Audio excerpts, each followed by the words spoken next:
All right, everyone, welcome to another edition of the Good Life Small Business Podcast. I'm your host, Brian Blakely, and I am pleased to be joined today by Brett Mayo, who is the owner of Sweetwater Hemp Company here in Pleasanton. So, Brett, thanks for joining us. No problem. It's good to be here. So let's get to know you a little bit.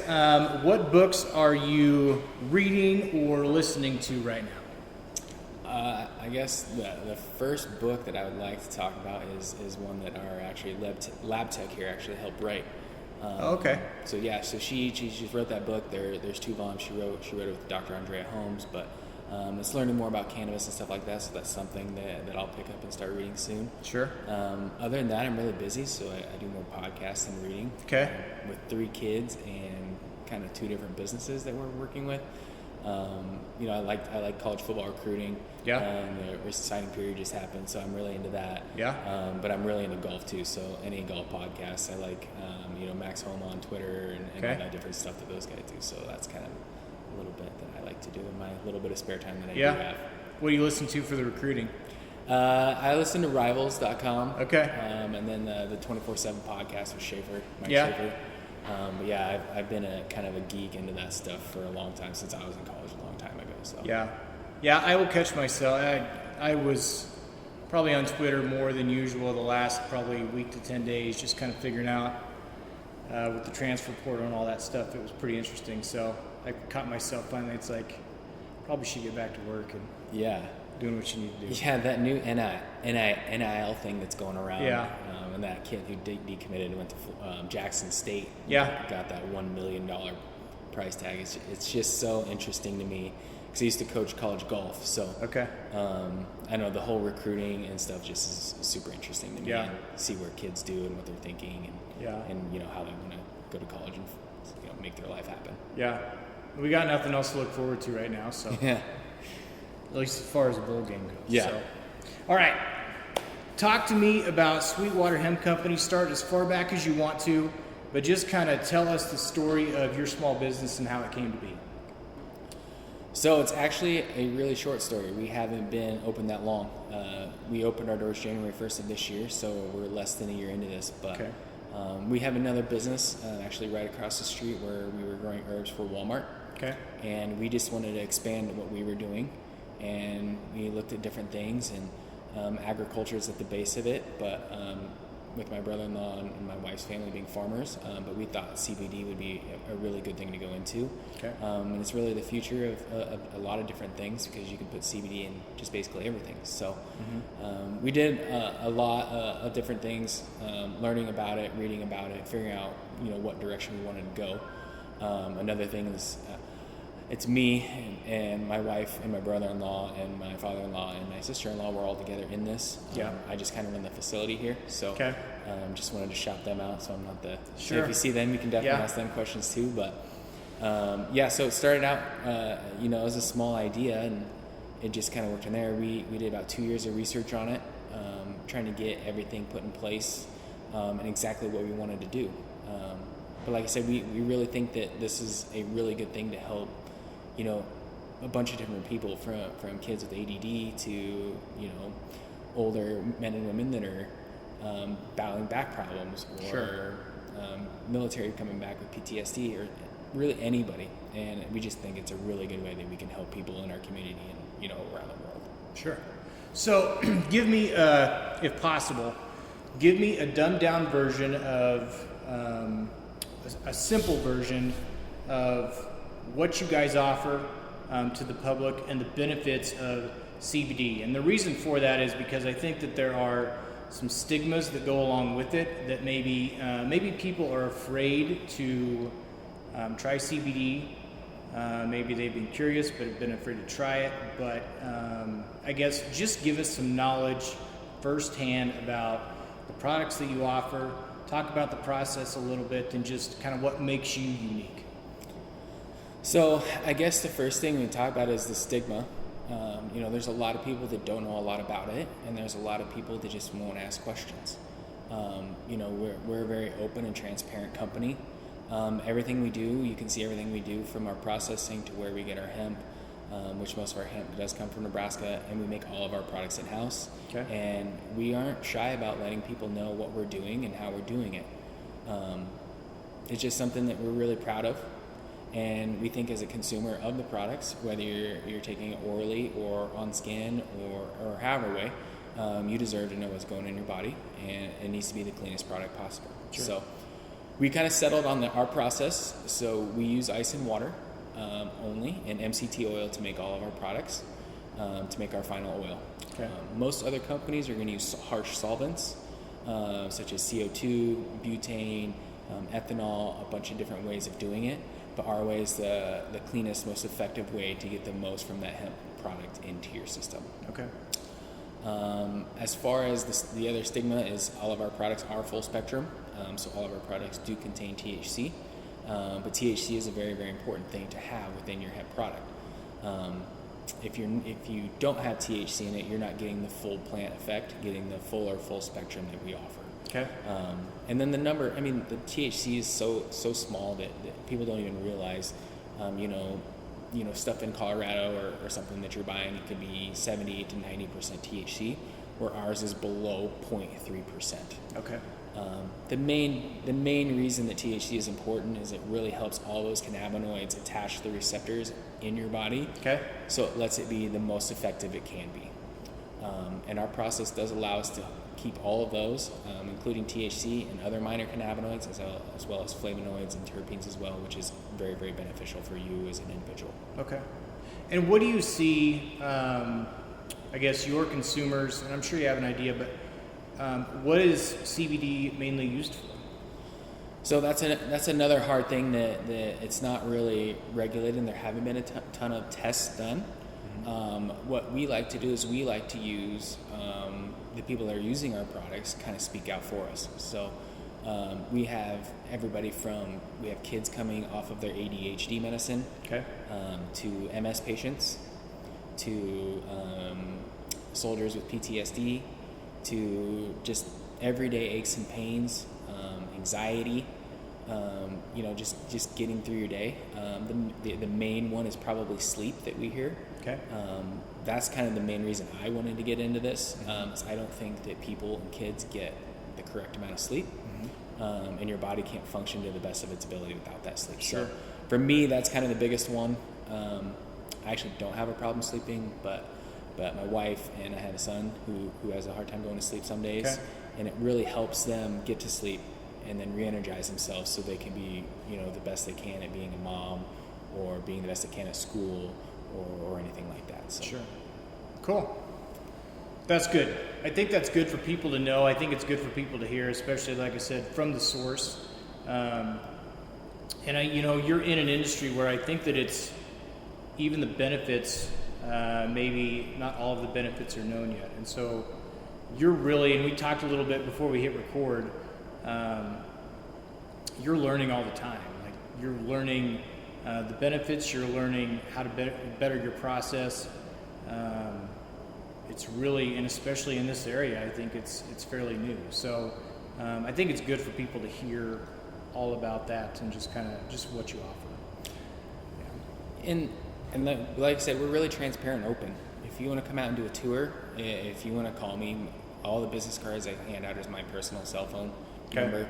But yeah, as long as you give us heads up, we're happy to show you the facility or talk to you one-on-one and figure out what product is best for you, because there's a bunch of different ways you can consume CBD. Sure.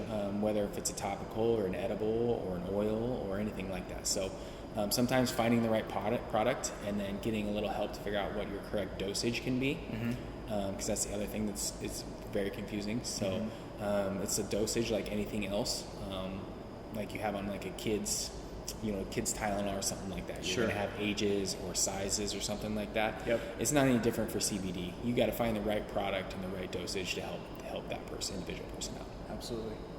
So talk about it from a business owner side. You said you had been researching and kind of looking at taking on this venture for about 2 years. Talk about that process for you, what you went through as far as the equipment you were looking at, what you wanted your process to be like, how you wanted to run your business. Just kind of talk about that whole process and how this came to be for you. So it really, like I said, a couple years ago we started talking it. Medical marijuana and CBD was really popping up all over the country. It seemed like the new thing to be in. But I think there's a lot of people that were in the business not doing it for the correct kind of end. Sure. We want to be here and we want to help people is number one. But when we were thinking about this, is we thought, what kind of scale do we want to do it to? Who do we want to work with? What equipment do we want? And we did research on all that stuff. And we kind of settled on, we went fairly large scale because we want our process to stand out. Our process is what sets us apart and Sure. for everybody. The other thing is the original plan was to have greenhouses, where we supplied all of our own hemp for our own products. Mm-hmm. But with COVID hit, people weren't looking to spend as much money, and we thought the extraction was kind of right in the middle of what people needed. There was a lot of growers and a lot of consumers, but not a lot of people do the extraction. Got it. But we went the highest technology we could find. We went up to Canada, found this equipment, and it's been awesome just teaching people about it. And even people within the business are just amazed at what we're doing. So it's really exciting. That's awesome. And I got the tour before we started here, where you make everything in-house and you're making your products. You've got someone here in the lab that is running the tests for you and doing everything. Like, it's all in-house, and you can control and monitor and make sure that the product you're putting out there is exactly what you want it to be. It's huge. Yeah, so we actually got super lucky. Dr. Erin Sutleaf actually came on board she's been on board for about 4 or 5 months now. Okay. She's formulated all of our products. She came with a really great background. She was actually running the testing lab for hemp at Doane University. Okay. Which they lost their funding because they needed a piece of equipment and they couldn't fund it, so they dropped the program. We got lucky enough to get her on board, and she's been a godsend for us. She has formulated all of our products. We also have a testing an HPLC unit on site, so we can test THC and cannabinoids and make sure we're doing everything that we're supposed to be doing and retaining everything we need to make our products great. So, she's been a really big help. And then we've had 2 guys working here pretty much since the beginning. Joaquin's been here since even before the first of the year, helping with the build. Okay. And Wade came on really early this year. So they've all been a really big help. And then, other than that, it's been us wearing a bunch of different hats. Yeah. We're salespeople. We're in the lab. We're helping formulate products. We're doing the extraction. We're even hand delivering most of the stuff in the Tri-Cities, just because I think it's just an easy way to get to know your customers. Sure. Talk to them, get their feedback, and just kind of creating like a personal relationship, which I think is very important to people in Nebraska and people taking CBD products. Yeah. What have been the challenges, besides the obvious, what have been the challenges for you that maybe you didn't foresee starting this business? I guess for me personally, I didn't know as much education for people that would have to go into it, and the kind of stigma to it. I lived in Colorado when medical marijuana passed. Okay. So I was already pretty well versed in the kind of the area and the realm of CBD and marijuana before it came here. Well, it's not quite here yet, but I feel like I'm just constantly teaching people. Even some of my closest friends are still asking me questions that they don't know that stuff's coming up, or there's a test that comes out and stuff like that. So it's just constantly educating people and just teaching them that this product is really good. It is all natural and it's super safe. And then there's also people higher up within the state that are saying things like marijuana can kill your kids and stuff like that. There's just so many people that are saying so many things that aren't true. And you have to backtrack and you have to prove to them that this is 100% safe. You cannot damage anything by taking CBD. It can only benefit you. And like I said, I don't think there's a single person that it can't help in some form. Got it. Yeah, I can understand that. It seems like a lot of just with what you're doing here, there's just a lot of hurdles to overcome, not just from the normal business side, but just educating people about what you do, the care you put into it, and just the product that you're putting out there. So what do you wish you were better at when it came to running this business so far, even though it's fairly new? I think if we could make any change, we might not scale as big to start out. Okay. We decided if we were going to go in, we were going all in. we kind of maybe slowed down a little bit and maybe we did a little bit more setup before we launched. There was some things that we weren't as good at, such as like website design and things like that we didn't have a person on staff that was specifically, their specific job was to do that. So it would just be talking to more people, figuring out the best way to do the original setup. But like we were talking before, it's kind of the Wild West. So you're kind of taking things from different companies and learning different things and trying to figure out who you are. You know, one of the easiest things was like figuring out what the name of our company was. But like the logo was really hard. There's just a bunch of different people that specialize in so many different things. You wish you could have 100 employees, but right now we have like 5 or 6. So I guess it would just be more of a plan with the setup and how we wanted to launch before we launched. Got it. And you guys have done a lot. You mentioned the website. I found you on social media, on Instagram and on your YouTube page. So you've been able to incorporate social media to kind of help build that brand, which I think is great too. So do you have anybody in-house that's doing your social media stuff? We did have a person. We decided to kind of go away from that and kind of take it more in-house. I've been doing a lot of it with my wife Megan, and then Erin's been helping out a lot as well. A lot of social media is just being present as much as possible, and that's something that takes time. And then also, you know, making interaction happen between people outside of your facility and here, especially being out in the middle of nowhere, kind of like we are. But no, social media is great. It's a really inexpensive way to do it, but it's something that we're learning on the fly, and you have to be good at it and practice it a lot to get really good at it. So we're taking more on. We try to do a post or 2 a day. You know, we do everything from fun things to educational things. We talk about if we're going to have, you know, holiday sales or stuff like that. But, but yeah, just that really helps. And then just getting people to know who you are kind of as a company and making it personable. Kind of go back to, you know, hand delivering products and stuff like that. Just making us approachable to people who might be you questioning or why should we do this, is just being really open and transparent to what we're doing so they can feel comfortable with what we're doing here. Yeah, absolutely. Yeah, I think I was talking to someone the other day, and 10, 15 years ago, you could run an ad in the newspaper, you could do a radio ad, you could do a billboard. There wasn't a lot of, as far as from the business owner side, there wasn't a lot of time or effort that you had to put in as far as makeup or design, because they did that for you. You just had to pay to run it. And, you know, try to put it in the right spot so that your customers would see it, or potential customers would. Now with social media, there's not a cost associated with it. You can set up an account, but from a money standpoint, but the cost is your time. And being diligent, being consistent, and making sure that even though you're not maybe getting the results you want, that you're consistent with it. And so I think that's, no matter what industry you're in, that's kind of the hard part with social media. It's nice because it's a free medium, but you got to put in the time for it. So, talk a little bit about, so 2 years ago from now, we're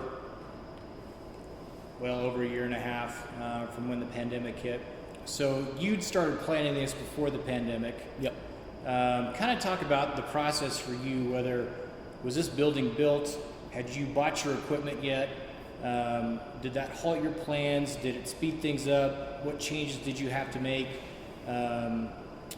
Without employees maybe at the time, you didn't have to, maybe from a safety restriction standpoint, didn't have to do much. But just talk about how the pandemic kind of affected your business. So it really affected it. We actually were starting up kind of right when it hit. And we actually talked about putting the brakes on the whole thing. You know, we sat down and we decided, you know, if we're going to do it, let's do it. But we did downsize from what we were doing. You know, the original plan was to build a 2-acre greenhouse on it and supply our plants for ourselves. But it got to the point where, us included, we didn't want to put all of our eggs in one basket and invest money in something, and we didn't know what was going to happen in the world at that time.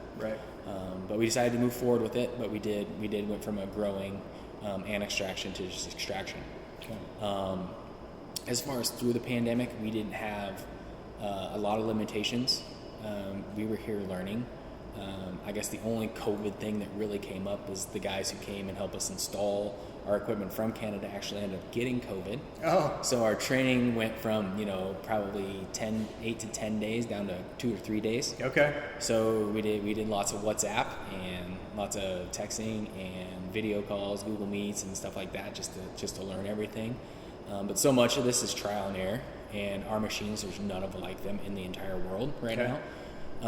So it was trial and error. There is smaller versions of them, but you never know what it's going to do until you get that piece of equipment and start working with it. But was that maybe a benefit in the long run that you had to trial and error things? Yes. I mean, it's definitely slowed us down a little bit, but this is the oldest way of doing it. It's just nobody has scaled it like we do it with the technology that we have. It's just figuring out how to get the most out of that hemp plant as possible. Sure. Being the most efficient you can with it is kind of been the trial and error part, and then running the machine behind us is just creating oils, and what temperature we cook it at, how long do we cook it at, how much do we run the mixer in it. Sure. It's just small things like that you just fine tune and you just kind of have to do by trial and error. Got it. Have you, where you've had to partner with different farmers across the state, was there some benefit of that, maybe where you don't have your own greenhouses that you didn't foresee, where you've been able to partner with those farmers to kind of make it a benefit for both? I think it's a huge benefit. We work from people from, over by Fremont all the way out to Ogallala, North Platte area. Okay. Getting to know the farmers and getting to know their practices, and we're helping each other grow. Mm-hmm. I can give them feedback on how their product can be better, and then they can give me feedback because a lot of them are getting their oil back in return, or how they can get the best dollar amount out of their product, or what product is extracted better. So we really help each other. It's a really small kind of group of people. Yeah. But people don't realize in Nebraska we're the largest ice water extraction. We have one of the only companies in the United States that's designing equipment to help harvest the hemp. Wow. We have 3D printing company that actually just ran the Omaha World Herald, that they're making sunglasses out of hemp. So really, we have a lot of really cool things happening in Nebraska with this business and around hemp, that I think if people really got on board and learned about it, I think it could be a huge selling point for Nebraska to bring in new people and new jobs and stuff like that. Yeah. Because there's some pioneers here doing these things. It's just we got to get people to help us and get on board and learn about it. Sure. Yeah, I'm sure the farmers were.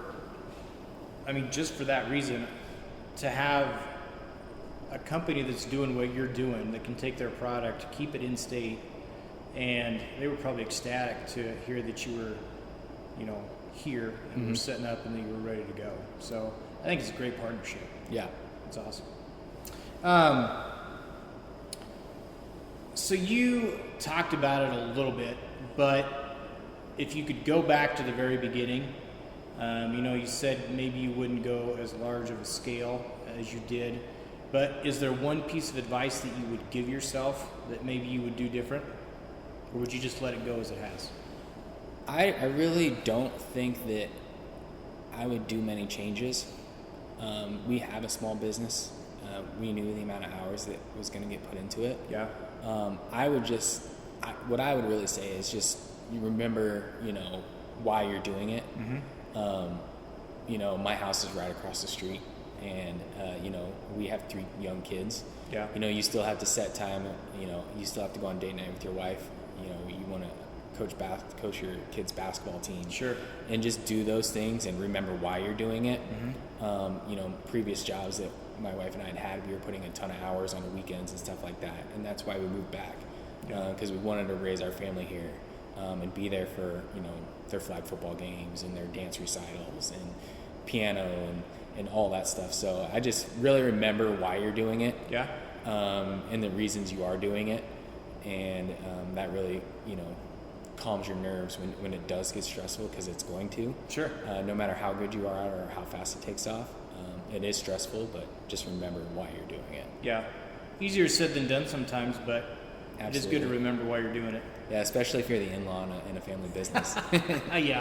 Yeah, I'm sure that has its own unique set of challenges. Yep. So, so what advice would you give to someone who came to you and said, "Hey, I'm thinking about starting a small business, no matter what it is"?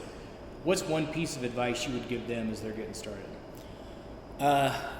If you're going the investor route or you're doing it yourself, make sure that you have your finances set up.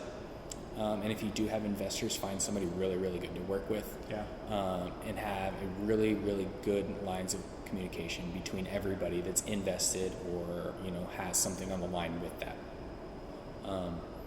Communication is key in any business. Yeah. Whether if it's you yourself, just communicating with yourself, yeah, or communicating with an investor, or like in my situation, my wife or my brother-in-law. It's just communication is the utmost important thing, because if communication breaks down, things fall through the cracks. That's when problems happen, whether it's financially or however you want to do it. But communication's really key in knowing who you're going to business with and having a very good relationship prior. Yeah. Because it is going to put strain. But you gotta, like I said, know why you're doing it, and surround yourself with the people that you want to do it with. Yeah. Have your roles changed? You've got the family dynamic you've got to deal with, let alone the business side of it. Talk about the challenges there, just the fact that you're family, but have the roles changed within the business at all? Has it been hard sometimes to keep business and family separate? I mean, I know you're working with your wife, but you're also working with your in-laws. So just, I think there's a lot of family businesses out there that's a whole different dynamic. Yep. I don't necessarily have to deal with that, but I think that there's a lot of people that can learn and get advice from just that whole aspect of being a business owner. I think the biggest thing is you have to separate work and family. When we go home, we try not to talk about work. Yeah. When we're there, it's about us and our kids, and the 100 million things that we're doing, and we try not to involve work. Sometimes it's impossible, and you're going to have to do it. But really separating that, even I see my brother-in-law and my father-in-law all the time. So, yeah. And when we have Christmas or Easter or whatever, we focus on what's important at that point, mm-hmm. and try not to talk about work. So sure, really separating that, and you're gonna get into arguments every now and then. Yeah. But like I said, as long as you're in it for the right reasons with the right people, it all takes care of itself. Yeah. Well, and like you said, your house is right across the road. I mean, I think with small business owners, that's part of it, is your brain never stops. You're always thinking about your business, but you go into the kitchen probably and you can look out the window and there's the building right there. Yep. Like, it's always in front of you. Yep. So. Yeah, I mean, the commute's nice, but if your phone rings, you're the one that's taking care of it. Yeah. We're all really close, and we kind of divvy up the jobs, Yeah. We have our other business, and then he has the farm, so we're all kind of running, and I call it putting out fires. Yeah. Putting out fires everywhere. Yeah. But yeah, we bounce back and forth all the time to all the different facilities. So, one, it's never the same day to day, which is exciting.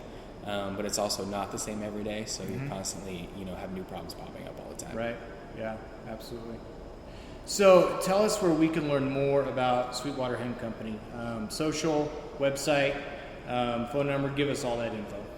So Sweetwater Hemp Company, sweetwaterhempcompany.com is the website, is the main, the best place. It tells about our products. You can look at all the oils that go within the products, from the batch number on the products. And then we have Facebook, we do Twitter, we do LinkedIn, we have Instagram. We also have a YouTube channel. I'm slowly working into Snapchat and TikTok. So we're trying to hit every major one we can. Yep. You really just got to find your niche. Facebook and Instagram's really good locally. Yeah. Family and friends type of thing. But if you want to go national, Twitter, LinkedIn, stuff like that has a bigger, kind of a wider net. Sure. So, all those places. And then, my cell phone number is 308-379-8798. If you have any questions, I do tours all the time. As long as you give me a little heads up, just don't show up. But if you could give me a heads up, my email is brett@sweetwaterhempcompany.com. Okay. As long as we, I've done anything from a couple couples up to, groups of 40, 50 people. So, but we're really transparent. Talk just about, come on out. not to interrupt you, but talk about, you were talking about the QR code on the bottles or the packaging. Talk about, like, if people are just to, I guess, enhance the transparency that you're talking about, and for people to maybe to put their doubts on the back burner a little bit, just talk about those QR codes and all the information that people can get if they're buying your product. So all of our products come with a QR code. So you're going to scan that QR code. It takes you directly to our website, and then you put in the batch number, which is basically the oil code, and it's going to bring up all the tests that we have ran on that product. Okay. It's going to tell you everything, which most companies will not, but we do cannabinoid testing, we do terpene testing, we do mycotoxins, we do heavy metals and pesticides, and all that is ready right in view. I had a meeting with a salon owner the other day in Kearney, and she's talking about carrying our products, and one of the things she said to me, she's like, always look at the first 3 ingredients on your product before you use it. Yeah. And I think that's a really, really true statement. Yeah. And we're completely open to everything.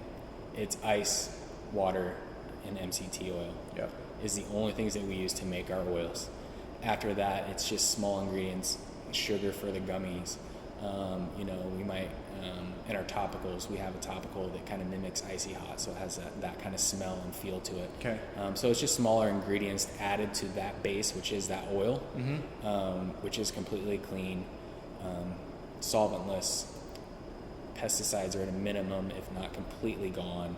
Mycotoxins, minimum, almost completely gone. But yeah, it's super clean, super safe, and do your homework. If you do your homework and compare us to other people, you'll see the testing and it will stand out. You'll see our tour video on our YouTube channel. We're really open to showing you who we are, so we can have like a personal relationship, and you can feel 100% happy with what you're getting. And if you're not, call us and we'll figure out what's going to work for you. Absolutely. Brett, thanks a ton. It was a pleasure to come out here to get to know you better, tour the facility, and just to get to know more. And so, if you have any questions, look them up on the website, social, call Brett, ask questions, because, I think the level of transparency that you guys offer, just for people that may not know, I think is huge. And wish you guys nothing but the best, and thanks so much. Yeah, thanks for having me. You bet.